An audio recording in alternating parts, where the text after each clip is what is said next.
Today, I'm checking out 5 incredible cycling upgrades, all that I have bought directly from AliExpress, and I've been using for the past few months and have been absolutely loving how they've been holding up. And what's more, most of them have been so good, they've even survived me racing on them. If you're new here, I absolutely love checking out dirt cheap AliExpress bike parts, but I also race a lot. And when racing, my gear has to be 100% solid and it cannot let me down. Otherwise, it could cost me a result. Like what happened back when I tried to race a hill climb on an aluminium cassette.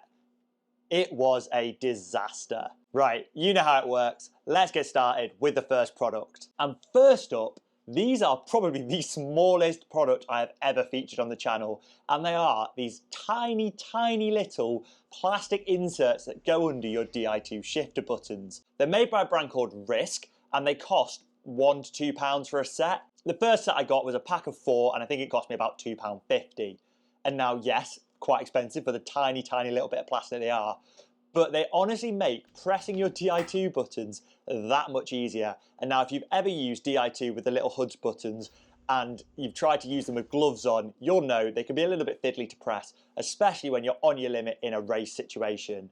So I just love these little buttons to go under my hoods. They just make it so much easier. So yeah, they just sit underneath the hood rubber and make the button just that little bit easier to press. So now when I click it, it is super tactile and easy to click. Compared to before, sometimes you really have to push on them.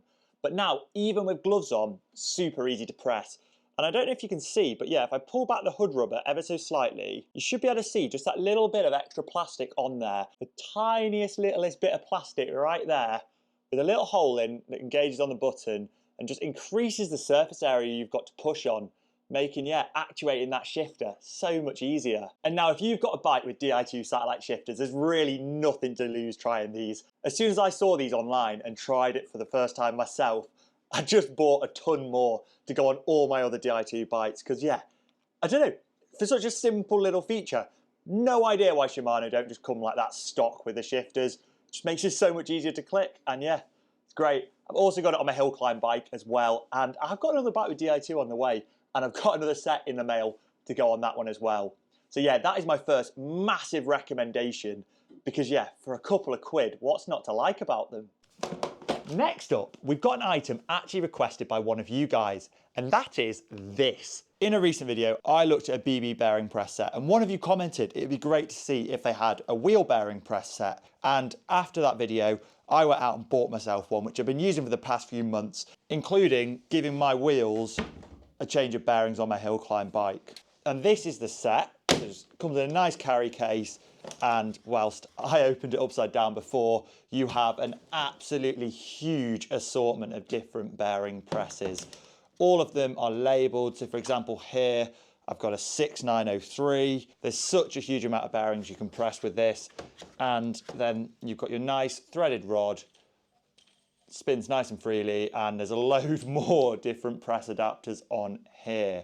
So it just makes it really easy to just press bearings into your wheel set. And yeah, it's just a great thing to have in the tool shed. I haven't had any issues with it. It's really nicely well made, and for the price, you just can't complain. You know, just for a set of these little adapters, you're talking probably about 10 quid from a Western brand. But for about 25 quid, I've got literally every adapter I need, and the nice threaded rod. So yeah, I'm really happy with this. And the fact it comes with a nice organizer case as well just makes my life easier when I'm coming to do a bearing service job. You'll find loads of kits like this on AliExpress, but I'll make sure to link this one in particular down below. Now, if you want to try any of the products featured in today's video, I'm going to leave an AliExpress link in the description below. And if you buy anything with my link, it will directly support the channel with a small amount of commission. Also, if you're quick, obviously it is Black Friday coming up, and there are loads of even higher tier discount codes at the minute on AliExpress, making all these items just that little bit cheaper. I know I've been mentioning it loads lately, but I'd really appreciate it if you could give me a follow on both Instagram and Strava. I'm trying to grow my audience there at the minute, and if you do follow me, you'll be one of the first to find out about the new products I'm testing and how they're performing out in the real world. Now, this next item on the list actually isn't particularly cheap or you could argue it's a bit of a rip-off, to be honest with you, but I just think it is such a cool item that I really couldn't miss it. And I first saw these, I think, on some of the coverage of the Chinese bike shows, and now I've seen them popping up all over AliExpress. And it's one of these recycled TPU tube saddlebags.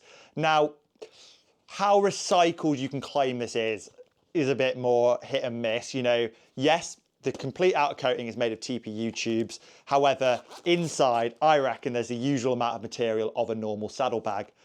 But I guess TPU is pretty waterproof, so that is going to provide a good bit of waterproofing to protect, for example, my electric mini pump inside. Now, this one is quite a basic design, but it's pretty neat. It's fairly light. It's got a nice sort of watertight zipper around the edge that is actually, I don't know how well you can see, a YKK zip, so good quality there.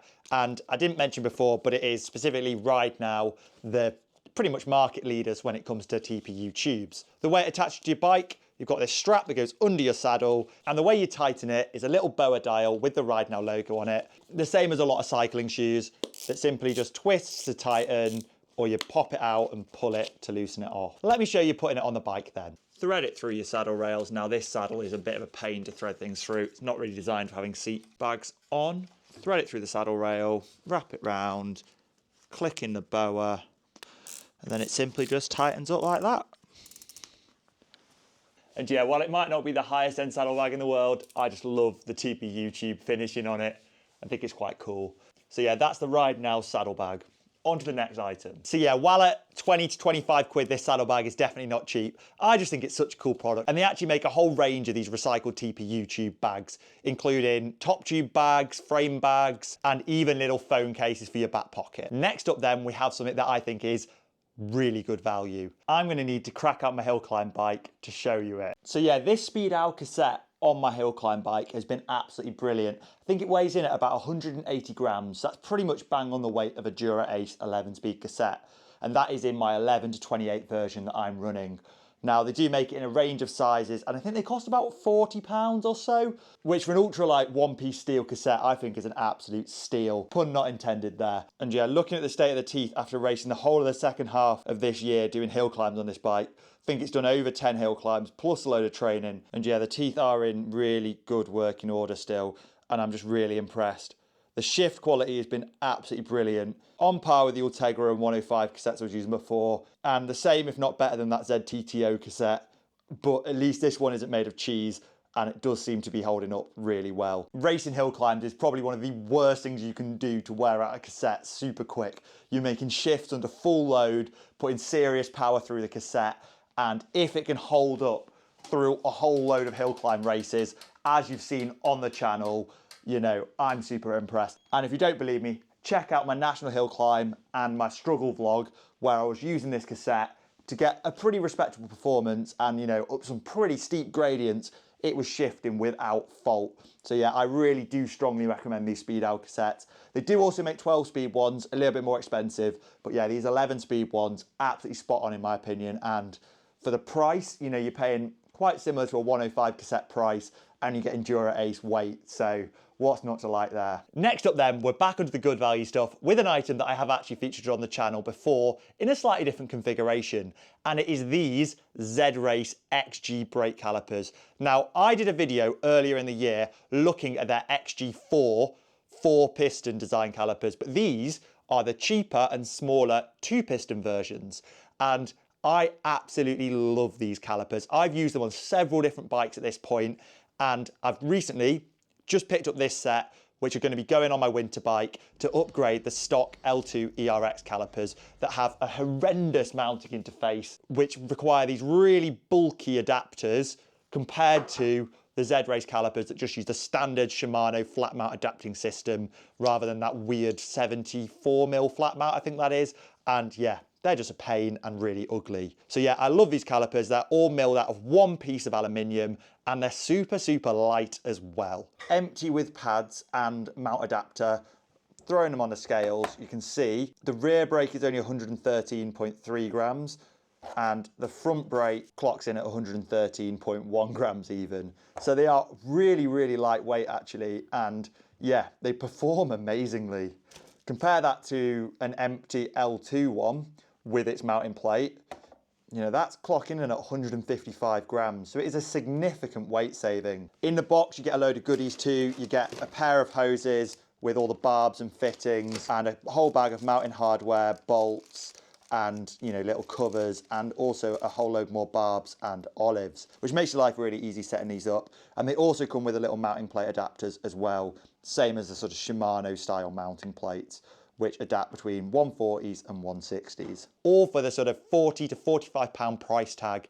You really can't complain. And I think if you've got a mineral oil brake system, they are one of the best upgrades you can do. Are they beating ZRace calipers? Probably not. But if you are using some of the cheap Chinese hydraulic group sets that use mineral oil calipers, I can't recommend these highly enough. Oh, and the best part is they come in a whole range of attractive colors. So if you want bright green brake calipers, like I put on my gravel bike, or purple calipers, you know, they make them in all sorts of colors. So I hope you really enjoyed this video and you've got loads of ideas for future bike upgrades and projects you can do yourself. All of these items are just so good value, maybe aside from that saddlebag. However, I still think that's a cool enough product to get a feature. If you want to purchase any, as I said before, check out my links in the description below, which will support the channel to be able to fund future projects. I've been teasing this for ages now, but my L2 ERX review is very close to being ready, and I cannot wait to get that out for you guys. And I've also bought another second-hand bike to see if I can do an even cheaper bike upgrade project than my BMC hill climb machine. So make sure if you're in the 85% of you who are still not subscribed to the channel, you get yourself subscribed and hit the notification icon so you don't miss any of these upcoming projects. Thank you all for watching. I'll see you all in the next one.